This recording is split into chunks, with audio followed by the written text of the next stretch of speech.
Insurance നീ എന്നെ പറ്റി എന്താ വിചാരിച്ചേ? ഞാൻ തീരെ ആരോഗ്യമില്ലാത്തവനാണെന്നോ? ഞാൻ ഭയങ്കര ഹെൽത്ത് കോൺഷ്യസ് ആണ്. റെഗുലറായിട്ട് ജിമ്മിൽ പോകുന്ന ആളാ. എന്നെ സംബന്ധിച്ചിടത്തോളം ഹെൽത്ത് ഇൻഷുറൻസ് പറഞ്ഞാൽ വെറുതെ പൈസ വേസ്റ്റ് ചെയ്യാണ്. ഇൻഷുറൻസ് എന്ന് പറഞ്ഞപ്പോൾ എൻ്റെ സുഹൃത്ത് അനന്തു എൻ്റെ അടുത്ത് പറഞ്ഞതാണ്. നിങ്ങൾക്ക് എന്താ തോന്നുന്നത്? അനന്തു പറഞ്ഞത് ശരിയാണോ?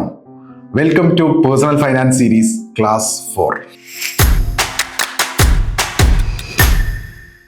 ഞാൻ അനന്തുവിനോട് തിരിച്ചു ചോദിച്ചു, നിന്നെ ഡിപ്പെൻഡ് ചെയ്തിട്ടല്ലേ നിന്റെ അച്ഛൻ, അമ്മ, ഭാര്യ, കുട്ടി അടങ്ങുന്ന ആ ഒരു കുടുംബം ജീവിക്കുന്നത്? നിനക്ക് എന്തെങ്കിലും സംഭവിച്ചു പോയാൽ അവരെ ആര് നോക്കും? നിനക്കൊരു ടേം ഇൻഷുറൻസ് ഇല്ലെങ്കിൽ. ഇനി നാളെ നിനക്കൊരു ചെറിയ ആക്സിഡന്റ് സംഭവിച്ചു എന്ന് വിചാരിക്കുക.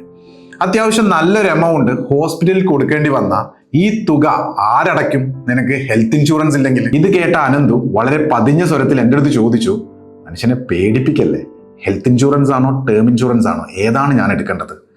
ഞാൻ പറഞ്ഞു, രണ്ടും. Hello everyone, this is Nikhil Karoth. Welcome to personal finance academy. ഇന്ന് നമ്മൾ സംസാരിക്കാൻ പോകുന്നത് ഇൻഷുറൻസിനെ കുറിച്ചാണ്. വളരെ ക്യൂരിയസ് ആയി എൻ്റെ മുഖത്തേക്ക് നോക്കി നിന്ന അനന്തുവിനോട് ഞാൻ പറഞ്ഞു, നമുക്ക് ആദ്യം ടേം ഇൻഷുറൻസിനെ കുറിച്ച് പറയാം. ടേം ഇൻഷുറൻസിൽ ഒരു പ്രീമിയം നിങ്ങൾ അടയ്ക്കണം.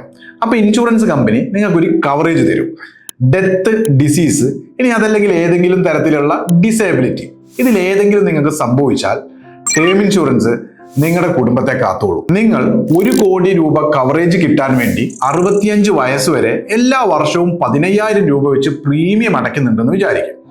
ഈ 65 വയസ്സിന്റെ ഇടയിലായിട്ട് നിങ്ങൾക്ക് എന്തെങ്കിലും സംഭവിച്ചു പോയാൽ ആ 1 കോടി രൂപ നിങ്ങളുടെ കുടുംബത്തിന് കിട്ടും. ഇനിയിപ്പോ ഒന്നും സംഭവിച്ചില്ലെങ്കിൽ ഇൻഷുറൻസ് കമ്പനി ആ അടച്ച പ്രീമിയവും ആ കവറേജും ഇത് രണ്ടും തിരിച്ചു തരില്ല. ഇത് കേട്ട അനന്തു ചാടി എഴുന്നേറ്റ് എൻ്റെ അടുത്ത് പറഞ്ഞു, ഇത് തന്നെ ഞാൻ പറഞ്ഞേ, ഇൻഷുറൻസ് വേസ്റ്റ് ആണ് എന്ന്. അപ്പൊ ഞാൻ അവൻ്റെ അടുത്ത് പറഞ്ഞു, ഇൻഷുറൻസ് പ്രൊഡക്റ്റിൽ ഇൻഷുറൻസും ഇൻവെസ്റ്റ്മെന്റും രണ്ടും കൂടെ ഒരുമിച്ച് ചെയ്യാൻ പറ്റുന്ന പ്രൊഡക്റ്റുകളും ഉണ്ട്. ജീവിതത്തിൽ ഏതെങ്കിലും തരത്തിലുള്ള അത്യാഹിതങ്ങൾ സംഭവിച്ചാൽ ആ കവറേജ് തുക നിങ്ങളുടെ കുടുംബത്തിന് കിട്ടും. ഇനിയിപ്പോ ഒന്നും സംഭവിച്ചില്ലെങ്കിൽ നിങ്ങൾ അടച്ച പ്രീമിയം ചെറിയ ഒരു റിട്ടേൺസോട് കൂടി കാലാവധി കഴിയുമ്പോൾ ഇൻഷുറൻസ് കമ്പനി നിങ്ങൾക്ക് തന്നെ മടക്കി തരും. പക്ഷെ ഇങ്ങനെയുള്ള പ്രൊഡക്ട്സിലേക്ക് പോകുമ്പോൾ അതിന് ഒരുപാട് കാര്യങ്ങൾ ഡെപ്തിൽ പഠിക്കാനുണ്ട്, മനസ്സിലാക്കാനുണ്ട്. അതിനുശേഷം മാത്രമേ അങ്ങനെ ഒരു പ്രൊഡക്റ്റ് നിങ്ങൾ സെലക്ട് ചെയ്യാൻ പാടുള്ളൂ. ഇനി നമുക്ക് ഹെൽത്ത് ഇൻഷുറൻസിനെ കുറിച്ച് സംസാരിക്കാം. നിങ്ങളൊരു പ്രീമിയം അടയ്ക്കണം. അതിനുശേഷം നിങ്ങൾക്ക് വരുന്ന എല്ലാവിധ മെഡിക്കൽ എക്സ്പെൻസസും ഇൻഷുറൻസ് കമ്പനി കവർ ചെയ്യും. നിങ്ങൾക്ക് മാത്രമല്ല, ഈ ഒരു കവറേജ് നിങ്ങളുടെ കുടുംബത്തിനും കിട്ടും. നിങ്ങൾ ചെറുപ്പമാണ്, എന്തിനാണ് എനിക്ക് ഹെൽത്ത് ഇൻഷുറൻസ് എന്നൊന്നും ഒരിക്കലും ചിന്തിക്കരുത്. ഇപ്പൊ ഇന്ത്യയിലെ കണക്കുകൾ എടുത്ത് നോക്കുകയാണെന്നുണ്ടെങ്കിൽ ചെറുപ്പക്കാരിൽ വരുന്ന ഹാർട്ട് അറ്റാക്ക് വളരെയധികം കൂടുതലാണ് ഇന്ത്യയിൽ. ഹാർട്ട് അറ്റാക്ക് ഞാനൊരു ഉദാഹരണം പറഞ്ഞതാണ്. പക്ഷേ ഹെൽത്ത് ഇൻഷുറൻസ് എന്തായാലും എല്ലാവരും എടുക്കണം. വീഡിയോ ഇഷ്ടപ്പെട്ടാൽ ലൈക്ക് ചെയ്യുക, സബ്സ്ക്രൈബ് ചെയ്ത് സപ്പോർട്ട് ചെയ്യുക. നിങ്ങൾക്ക് ചോദിക്കാനും പറയാനുമുള്ളത് കമന്റ് ബോക്സിലൂടെ അറിയിക്കുക.